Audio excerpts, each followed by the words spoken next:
Hi, everybody. We're going to go ahead and get started here. If you're just tuning in for the first time, my name is Scott Nicholson.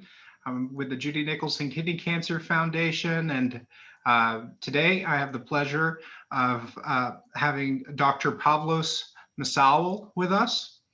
He's He's with MD Anderson Cancer Center. He's a clinician and cancer biologist dedicated to translational research for the treatment of genitourinary malignancies.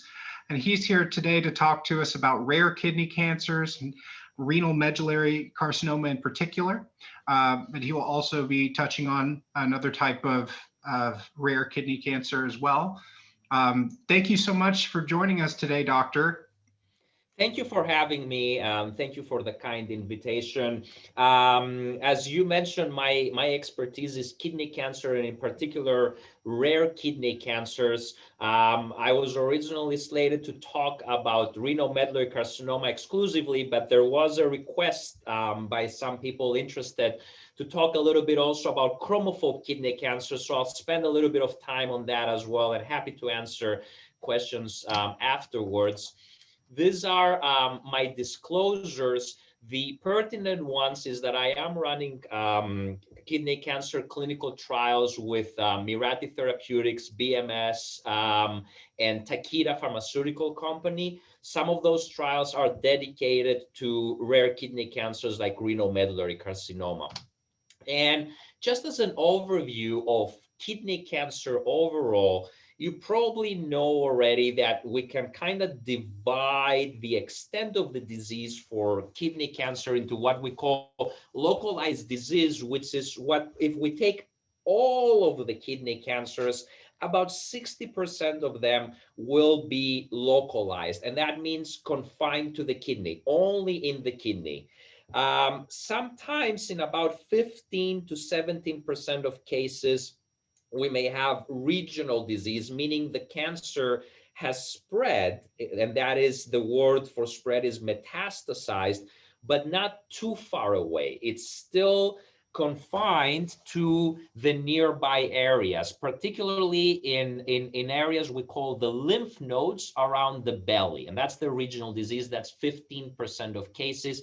And then about 15% of cases will have spread to more distant areas, and that's what we call metastatic disease, or sometimes stage 4. Now that is an overview and a breakdown for kidney cancer overall, but it's not necessarily applicable to some of the rare subtypes like renal medullary carcinoma, whereby having metastatic disease, meaning having spread to distant organs, is by far the most common scenario. And that's why I wanted to show you this, because it can be misleading. You see on the internet the numbers for every kidney cancer, the total, but if you go to the specific kidney cancer, the numbers can be the exact opposite. And so more than 60% of renal medullary carcinoma actually presents with metastatic disease, unfortunately. And along the same lines, I wanted to show you this slide, which summarizes the FDA approvals for what we call systemic therapies for kidney cancer. And when I use the term systemic therapies, I mean therapies that go all over your body to recognize and kill cancer cells. And this can be given through an IV, or they can be given as pills. And the first systemic therapy, and sometimes subcutaneously as well by injections. And the first systemic therapy to be approved for kidney cancer overall was this one back in 1992, the high dose interleukin 2. And from that time until 2005, there was a drop. There were no other systemic therapies approved until the first targeted therapy, a pill called sorafenib, was approved from 2005.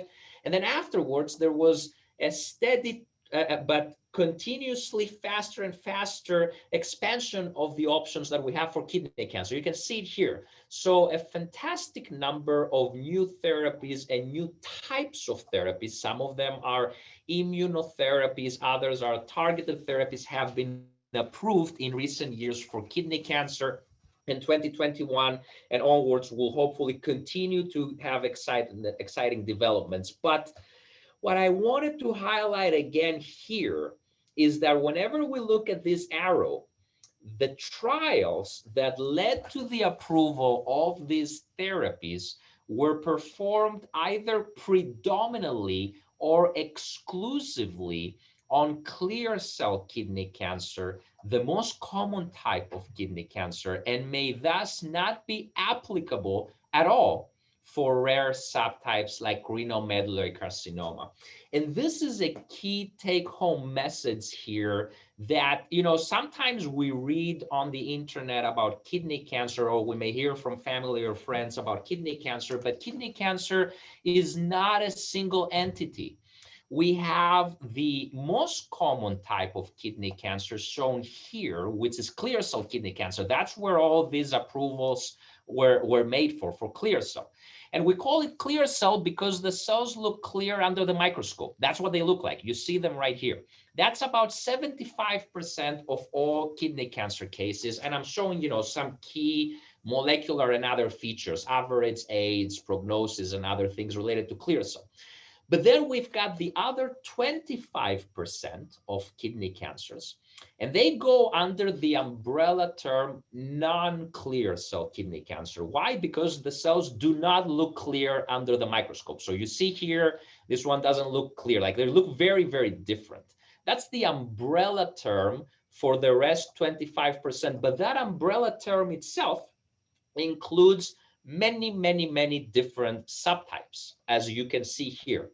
And the ones we're going to focus on today are renal medullary carcinoma, which is 1% or less of all kidney cancers, and chromophobe kidney cancer, which is about 5% of kidney cancers. And, I'm saying some average things here about them, but again, if anything that I hope to prove to you and show to you is that the average is not necessarily what applies to each particular patient. Even when I say dismal as prognosis here, on average, that doesn't mean that, this is a hopeless disease, and we have patients that have been able to survive this. And similarly, when I say very good prognosis for chromophobe, as I'm going to mention afterwards, sometimes this may not be the case. So it's important to look at each specific patient as an individual.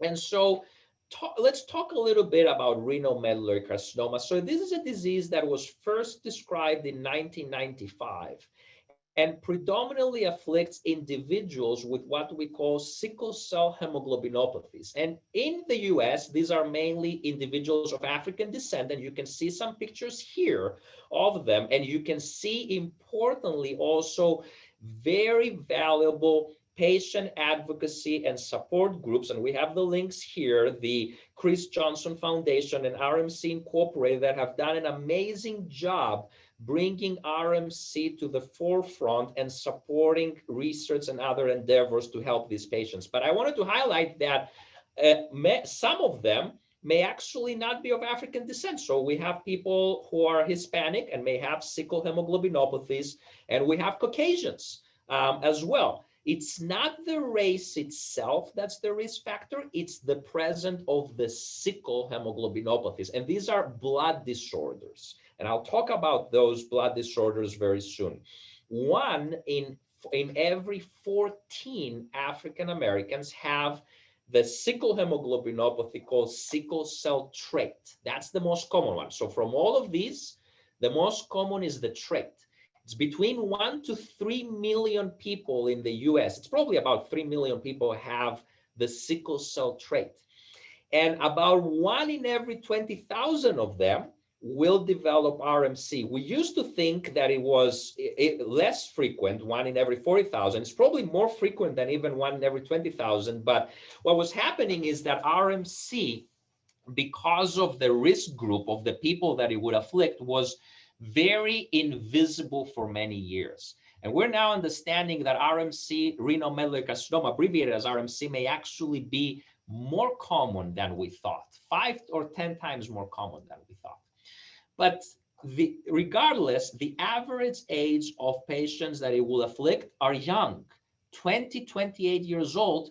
and sometimes as young as 4 years old, or teenager, 15, 16, 17 years old, sometimes older than that, very, very rarely older than 50 years old. The oldest that I have heard of is 69.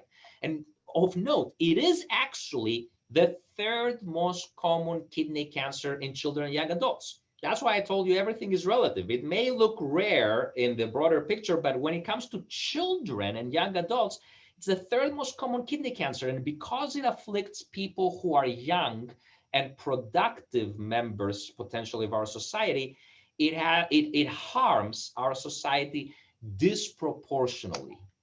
It is twice more common in men. And interestingly, it tends to occur in the right side, in the right kidney, in 70 to 75% of cases. We don't see that with any other kidney cancer, essentially. It's a feature of RMC. And unfortunately, as I mentioned, most patients, about 70%, will have metastatic stage 4 disease at presentation. And even if they don't initially, if you wait for a month or more, it will spread. It's that aggressive. And the average survival, when we last checked formally in 2016, was 13 months. But now we believe it's better. So as we keep developing new and better therapies, I'm pretty sure we've pushed the envelope now to 18 months. We're probably getting to about 2 years now, but obviously it's not an issue of just prolonging the life, which is great. And definitely, it's patients appreciate it, but what we truly want is to completely eradicate this cancer. That's what our goal is. At this point right now, unfortunately, it's only about 5% these days that we will be able to eradicate this disease. And part of the reason why this is such a tough cancer is because it's so different than clear cell kidney cancer. And so because of that, it is actually resistant to the vast, vast majority of therapies that we use for clear cell kidney cancer. So if somebody has RMC and they receive the wrong therapy, meaning therapies used for clear cell kidney cancer, then we're doing them a disservice because we're giving them something that's not working at all. But clearly, we also need to develop new ways to screen so that we catch it early, diagnose, catch it early, prevent so that it doesn't happen, and treat this cancer. So we have to attack this cancer at every front. We have to minimize its incidence, minimize how often it happens, and also find new and better therapies for it. And that is where our research is focused, on all these different dimensions. And so let's talk a little bit about what I mentioned, this, fancy medical term, sickle hemoglobinopathies. What does that mean?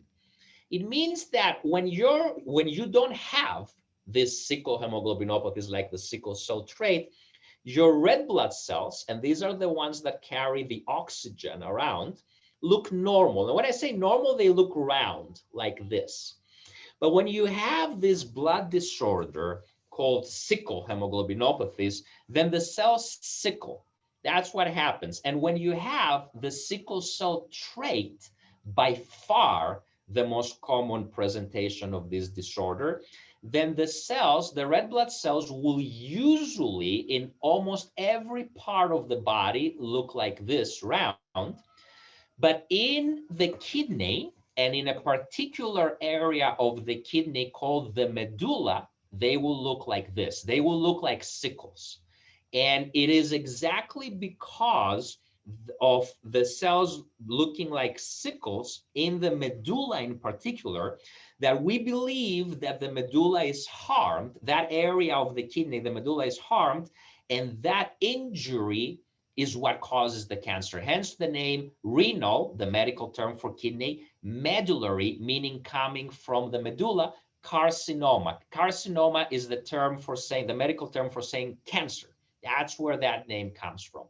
And how do we get this injury? So what happens is, this is, let's say, a blood vessel. This is what is moving the blood through your arteries.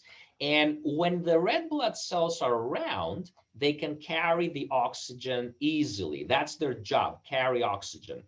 But if they sickle, then they have a difficult time moving through the blood vessels. Take a look at here. See what happens? The sickle shape makes them block that area and they cannot move further. And because they cause these blockades, that's how the damage happens. Now, if you have sickle cell trait, then this doesn't happen in most areas. This is why we used to falsely believe that sickle cell trait was completely benign. When I was in medical school, I was taught that sickle cell trait is completely benign, but it is not. Because, for example, it can be associated with a cancer like renal medullary carcinoma. And in the vast majority of cases, I wanna make this clear, people with sickle cell trait will live a normal and healthy life. That's the reality. But some will develop complications. And those complications very often happen in the kidney. As I mentioned, why? Because that's where the cells will sickle. And some of them can be just kidney damage, like your kidney function is not that good. But in some cases, they might develop this kidney cancer, renal medullary carcinoma. And here is the difference between what we call sickle cell trait and sickle cell disease. So sickle cell disease is the scenario where the cells will look like sickle everywhere. So there are no round cells anywhere in the body. All of the cells look like sickles. That's the sickle cell disease. Sickle cell trait is the scenario where most of the cells look round, but they look like sickles in the medulla. And what happens is that we have two genes in our body that control this shape. And if one of those genes has the sickle mutation, then you get the trait. If both genes have this mutation, then you get the sickle cell disease. That's the difference. And what happens is that sickle cell trait is much, much more common than the disease. There are 50 times more people with the trait than the disease. And here is the incidence. You can see that there is quite a fair number of people in the United States, but also in South America, and in other places, in Europe, Greece as well, and Africa, so, and India as well. So, as I mentioned, we have about 3 million people with the trait in the US, and I hear personally about 2 to 3 new cases of renal medullary carcinoma diagnosed every month in the US alone, 2 to 3, okay? But in the world, we have 300 million people with a sickle cell trait. That's 100 times more. That means that there is probably hundreds of people who develop RMC every month in the world. But what happens is that they're not diagnosed, because even in the US, this used to be an invisible disease. And in other countries, like my home country, Greece, we have never heard of RMC before. And yet now, in the past 2 years, we've heard of at least 2 cases of RMC. What happened? Did they just appear out of nowhere? No. It's just that they weren't correctly diagnosed in the past. And I'm 100% sure that the same case happens in Africa. And somebody might ask, well, why does sickle cell trait or sickle cell disease, why did they even happen in those people that, you know, they occur particularly in Africa? And the reason why is because the sickle cell trait can actually protect people who have it from malaria.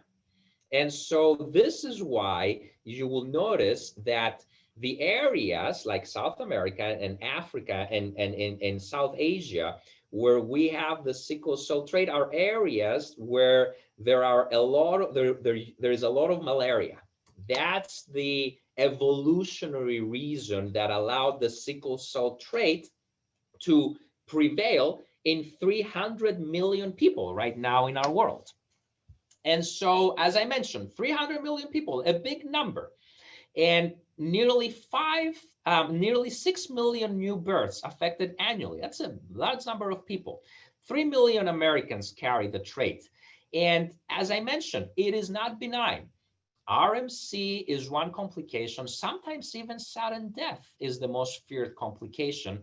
And kidney damage is also something that can happen. The sudden death is very, very, very rare and may be associated with strenuous exercise and dehydration. This is why we recommend for people that have the trait to hydrate themselves well and to not do too strenuous exercise. If they do that, then the risk of sudden death is very, very, very small, essentially zero. And somebody might ask, well, why do the cells sickle only in the medulla? That has to do just with the normal function of the medulla. The medulla is an area of the kidney that is very salty, has a lot of salt, and it's natural for it to have a lot of salt. And it has very low oxygen. It's natural for the medulla to have very low oxygen. And it's actually the area in the human body with by far the highest amount of salt and by far the lowest amount of oxygen. And when you take the red blood cells that normally look like circles, like spheres, and you put them in a solution that has a lot of salt or low oxygen, they will sickle. That's the reason why you get the sickle cells in the medulla. And now with regards to the symptoms associated with RMC, the most common symptom is blood in the urine. And this is something that should not be missed. And this should be a take-home message that we should spread in the community. When you have people, particularly in the US of African descent, that are young, and especially if we know that they have the trait, and they come in the emergency room and they say, I have blood in my urine, do not ignore it.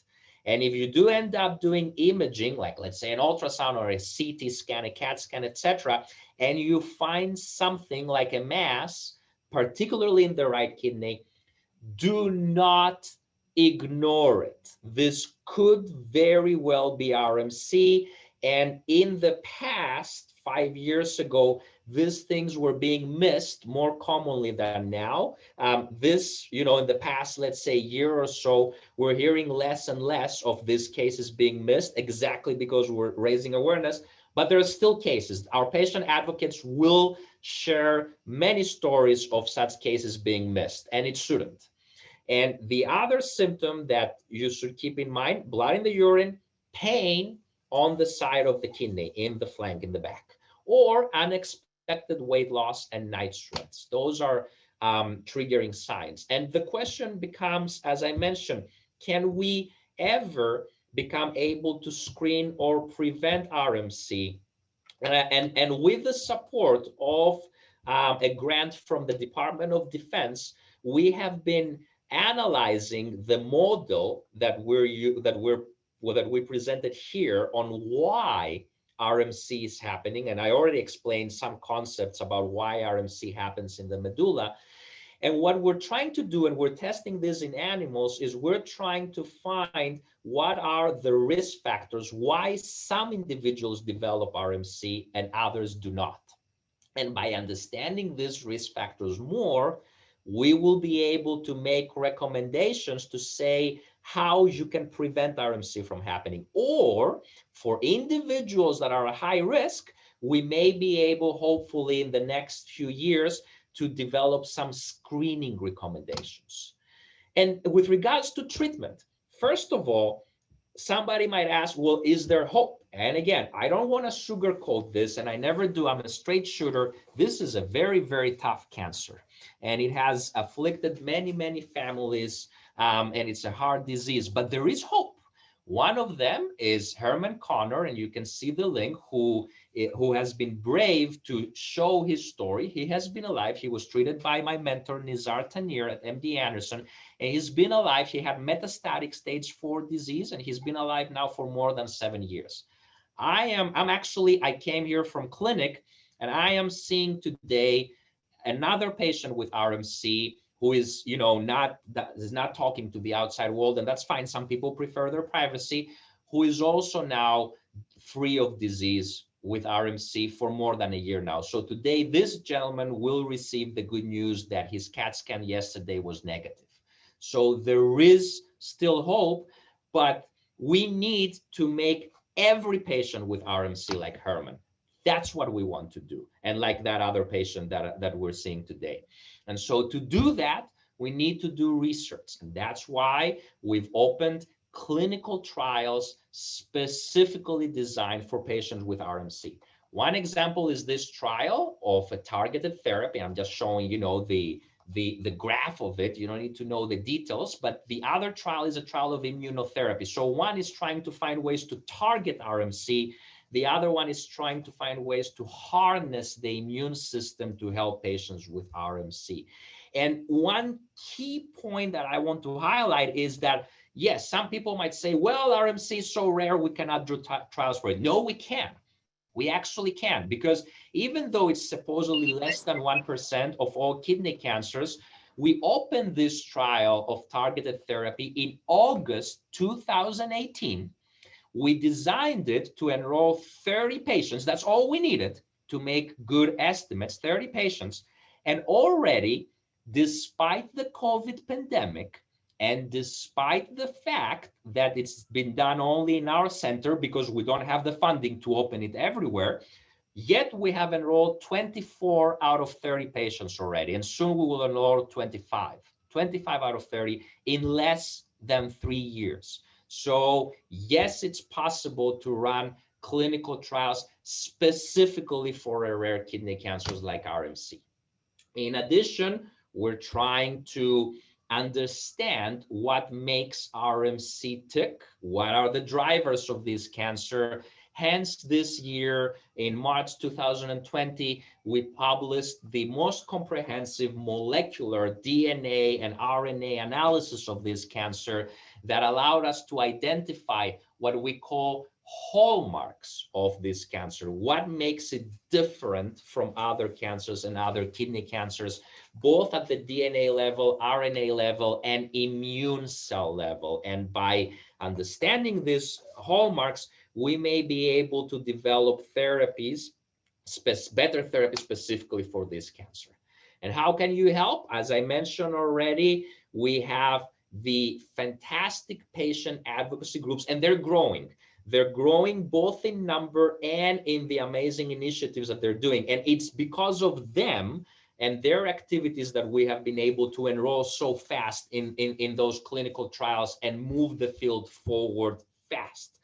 I'm always available, and people involved with RMC know this, and I will always continue to be available through my email and other contact information, Twitter, anything. We have also, for health professionals, opened the Renal Medullary Carcinoma Alliance, a global network of physicians, advocates, and other people, researchers interested in RMC, so that we can combine our strengths to find better therapies and better ways to diagnose this disease. Importantly, that's another important thing. We care about RMC. I care about RMC immensely and about these patients, but there is also an incentive to study this unique experiment of nature to help other patients with kidney cancer in general. RMC, as I mentioned before, has some unique features, molecular features, that are important for other kidney cancers as well. And the advances that we do in understanding RMC actually makes us better at helping patients with chromophobe, at helping patients with papillary, at helping patients with other types of kidney cancer. To give you an example, retinoblastoma, a cancer you probably have never even heard of, which is way more rare than RMC, led to the discovery of the retinoblastoma, the RB gene, which formulated the most important hypothesis in cancer, how cancer happens, the two-hit hypothesis. So the rare, like RMC, can inform the common. That's an extra incentive to study this cancer.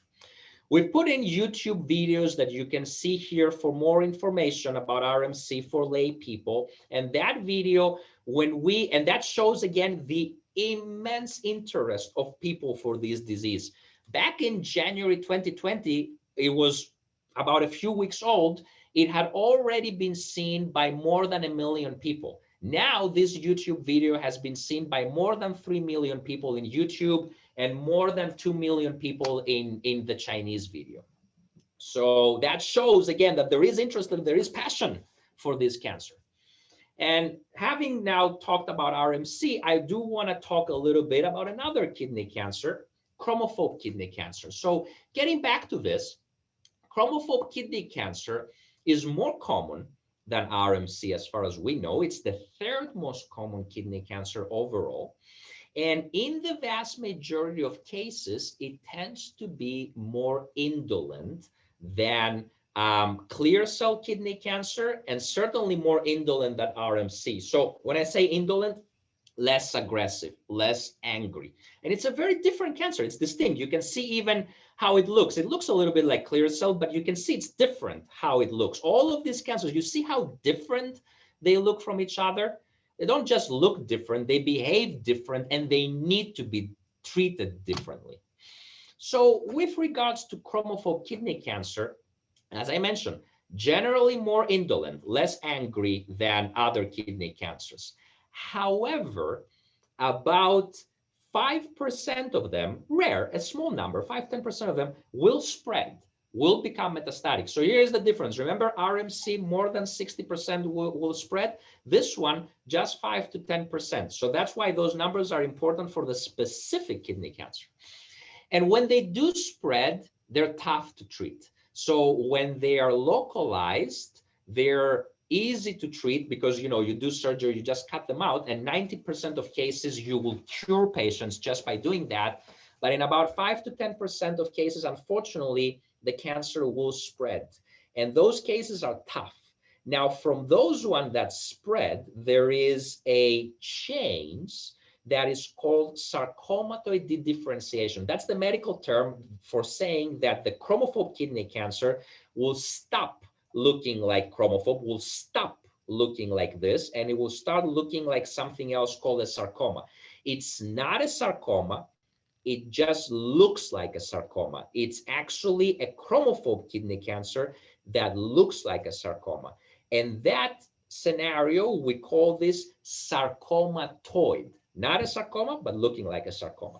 And when you have this sarcomatoid change, when the chromophobe kidney cancer has changed to look like a sarcoma, it's sarcomatoid, that is a very tough cancer to treat. So I would say that, and it's interesting that, you know, I was asked by the group here to talk about RMC and chromophobe because those two are two of the biggest unmet needs therapy-wise for rare kidney cancers, the sarcomatoid chromophobe kidney cancer and RMC. And the reason why sarcomatoid chromophobe and chromophobe in general can be tough to treat if it metastasizes is, first of all, that those tend to be what we call immunologically cold tumors, meaning that they don't have a lot of immune cells in them. And because of that, they're much, much less likely to respond to immunotherapy, which is one of our best therapies for clear cell, the most common kidney cancer. So for chromophobe kidney cancer, for this reason, one of the recommendations that we have is even when it's metastatic, do surgery whenever possible. It's not possible in many cases, or try some other therapy. And as I mentioned, when you have the sarcomatoid dedifferentiation, that's a great unmet need. I actually, 2 hours ago, I met a patient who was just diagnosed with chromophobe sarcomatoid kidney cancer. And I just spent, half an hour explaining to that gentleman what this cancer is and what we're going to do for him. Because this is an unmet need, we have to think outside of the box very often in these cases. So as an overarching framework on how we can think about how to harness the immune system for these rare diseases, we published this recently in a journal, this cartoon showing, this being the most common kidney cancer, clear cell, and the one most likely to respond to immunotherapy. And why is it most likely to respond to immunotherapy? Because it has a lot of these green, we've painted them green cells. These are the good immune cells. So the green and the red are immune cells. The green are the good immune cells. The red are the bad immune cells. The bad immune cells protect the cancer from the immune system. Clear cell has a few of the bad immune cells, but it has a lot of the green ones. So you use the right immunotherapy, you activate the green ones, you get rid of the red ones, you have an effect.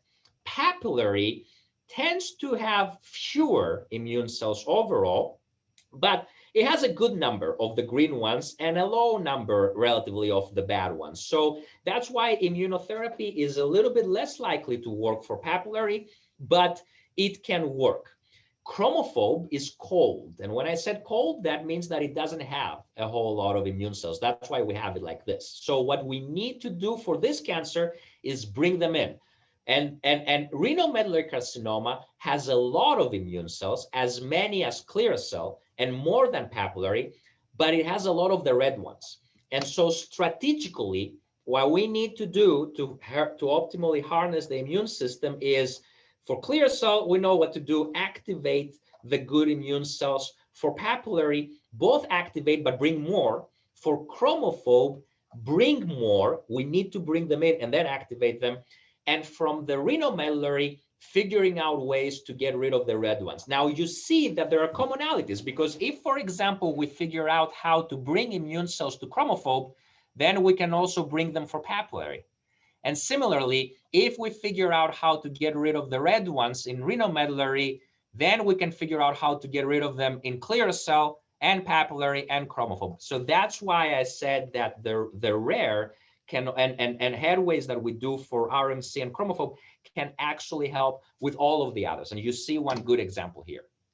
We recently wrote with my mentor Nizar Tanir and our physician scientist Giannicola Genovese, and one of the recent graduates from Athens Medical School, a review of some of these considerations on how to manage these rare kidney tumors, including chromophobe, papillary, etc. And if you want to read a little bit more about the science behind it, you can read this, and I'm happy to share it with anybody interested. And what I also want to really highlight here, is that for these efforts to succeed, it takes a village. And I'm showing here the faces of a few people that have been instrumental in our research in rare kidney cancers. That includes scientists, clinicians, physician scientists, researchers, statisticians, bioinformaticians, technicians, and patient advocates like Richie Johnson of the Chris Johnson Foundation, and Cora Connor with her brother here, Herman, who I mentioned before is a survivor of this cancer. This is Melinda Sung, who actually, her PhD is focused only on kidney cancer. And I believe that in the next 1 to 2 years, it's focused only on renal medullary carcinoma.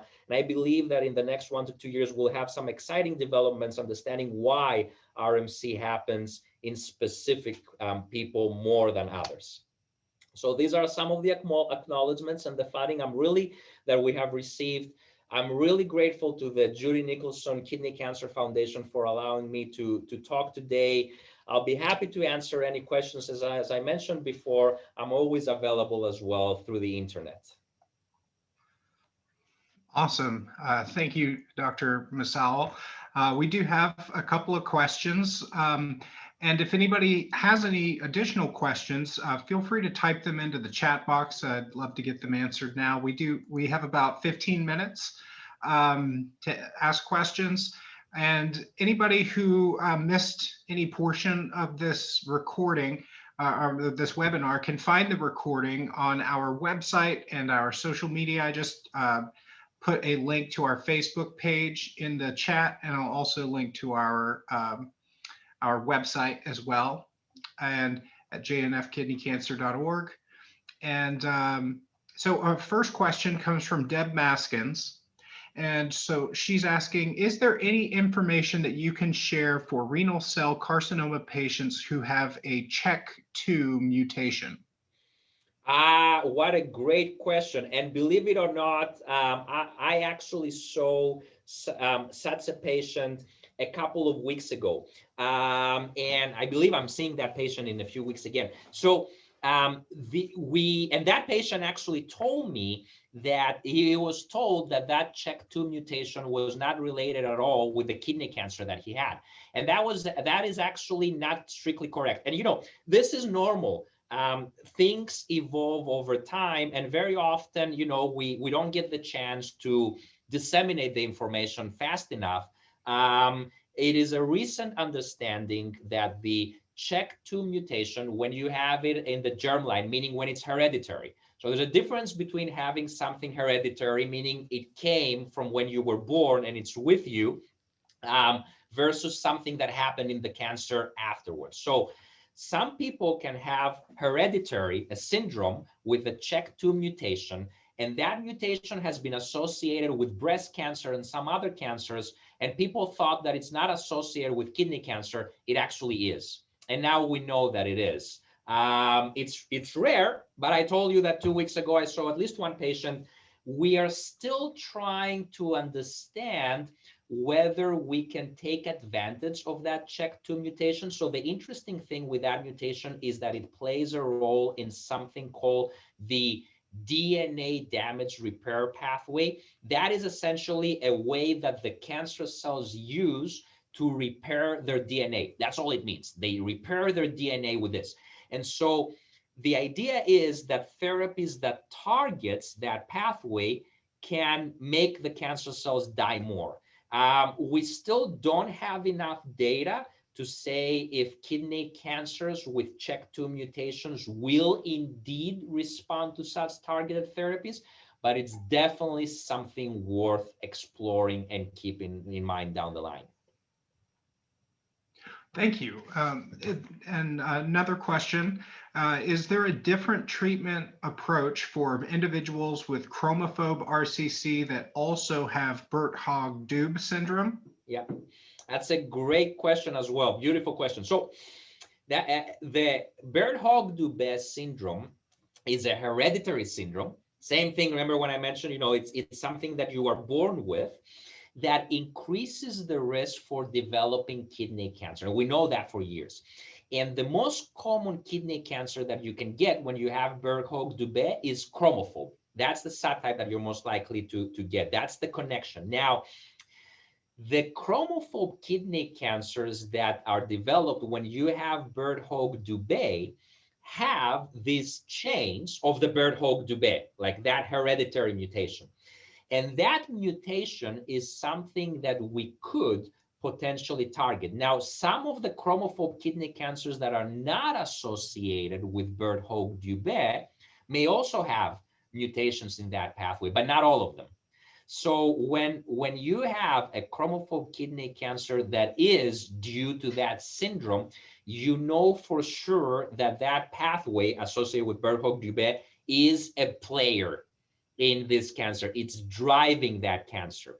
And so the hope is that we can figure out ways to effectively treat it. There are some treatments that we have that may or may not help, but I think we can get better. So what I would say is that the connection with Birt-Hogg-Dubé is more important for our future research as we develop better therapies to target the pathways associated with Birt-Hogg-Dubé that will be active in those chromophobe cancers in these patients and will be active in some chromophobe in other patients. And also, do hybrid chromophobe and oncocytoma tumors have a better prognosis than traditional chromophobe RCC tumors? Beautiful question as well. So here's how it goes. I can give you the answer for the averages, but remember the take-home message that you shouldn't just think about the average, but about what you specifically have. So if you take the average, when you take those hybrid chromophobe oncocytomas, they tend to have a better prognosis than the traditional chromophobe. However, you may have a hybrid chromophobe oncocytoma where you might look at the chromophobe part and see a sarcomatoid change. Remember what I mentioned before, that if you have these sarcomatoid changes, that is a marker that the cancer is angry. And so, whereas on average, yes, the answer is that it is a better prognosis, we still have to make sure that we review the pathology very carefully, and look at all the features of the particular cancer. Hmm.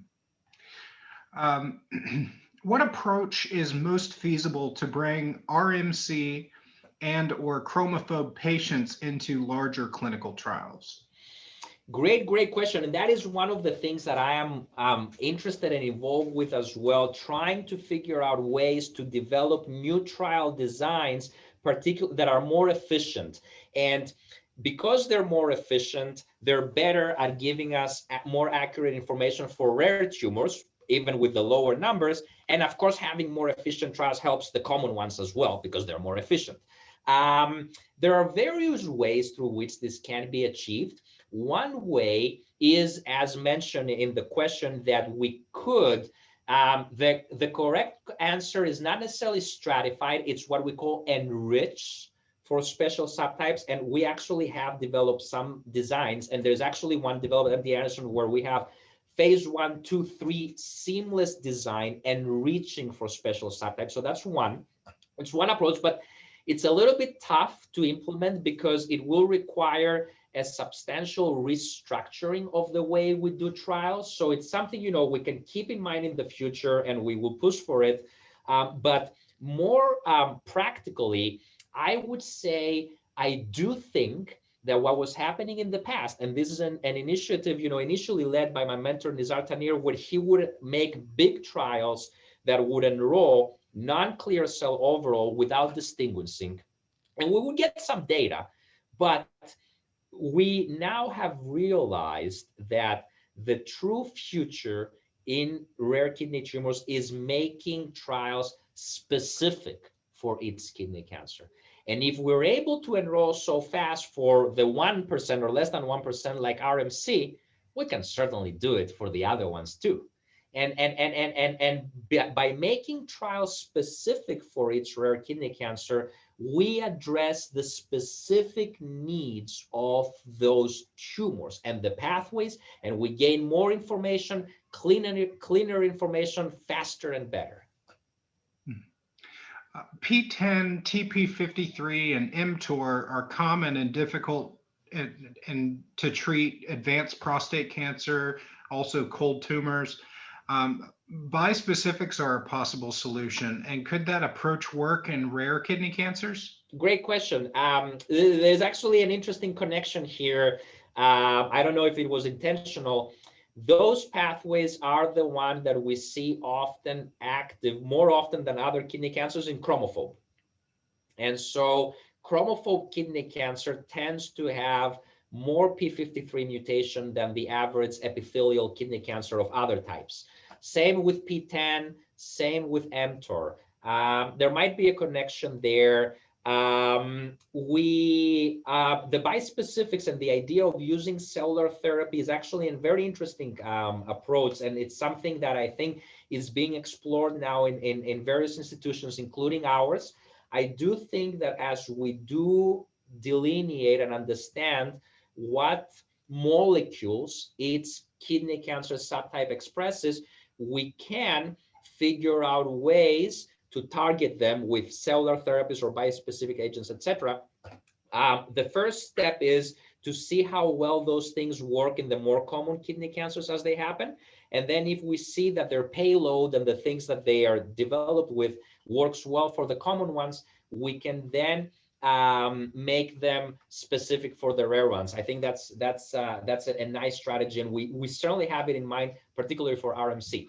The PARP inhibitors is mentioned also, I see here on the question. They are part of the DNA damage repair pathway. In that paper that mentioned the PARP inhibitors, there is a whole lot of molecular pathways and things that we have described for the first time in that paper. The DNA damage repair, the PARP inhibitors, is just one small component. We are utilizing our overall understanding of RMC to find how best to harness that PARP pathway for RMC.